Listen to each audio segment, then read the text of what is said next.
మన బాడీలో ఉన్న వ్యర్థాలను తొలగించడంలో లివర్ కీలక పాత్ర పోషిస్తుంది. కానీ ఇన్ఫెక్షన్, జీన్స్, ఆల్కహాల్ ఎక్కువగా తీసుకోవడం లాంటి రకరకాల కారణాల వల్ల లివర్ రిలేటెడ్ ప్రాబ్లమ్స్ వస్తుంటాయి. వాటిని నెగ్లెక్ట్ చేస్తే ప్రమాదకరమైన సిరోసిస్ కు దారితీస్తుంది. దీనివల్ల లివర్ కెపాసిటీ తగ్గి చివరికి లివర్ డ్యామేజ్, లివర్ క్యాన్సర్ కు దారితీస్తుంది. ఇక ఆల్కహాల్ తీసుకునే అలవాటు లేకపోయినా తక్కువగా తీసుకున్నా కొంతమందికి లివర్ లో కొవ్వు పేరుకుపోతుంది. దాన్నే non alcoholic fatty liver disease అని అంటారు.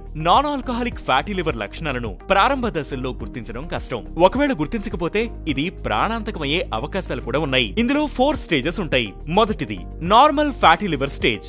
లివర్ టిష్యూస్ లో 5 to 10% వరకు కొవ్వు పేరుకుపోతుంది. రెండో దాన్ని నాన్ ఆల్కహాలిక్ స్టియటో హెపటైటిస్ అంటారు. ఇందులో లివర్ కొద్దిగా డ్యామేజ్ అవుతుంది. మూడో దాన్ని ఫైబ్రోసిస్ అని అంటారు.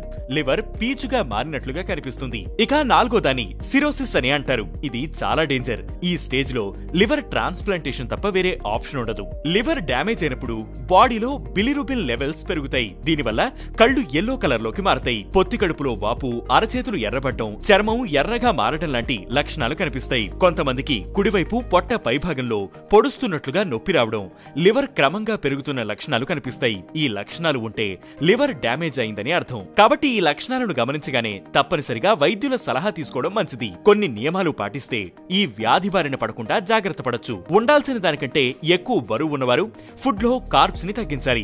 ఆకుకూరలు, కూరగాయలు, పండ్లు తప్పనిసరిగా తీసుకోవాలి. పాలిష్ చేయని బియ్యం, గోధుమలు, తృణధాన్యాలు తీసుకోవాలి. రిఫైన్డ్ షుగర్స్, మైదా, స్వీట్లు పూర్తిగా తగ్గించాలి. నాన్ వెజిటేరియన్స్ చేపలు ఎక్కువగా తీసుకోవడం మంచిది. రోజు కనీసం 30 నిమిషాలకు తక్కువ కాకుండా వ్యాయామం చేయాలి. కొలెస్ట్రాల్ లెవెల్స్ పెరగకుండా జాగ్రత్తలు తీసుకోవాలి.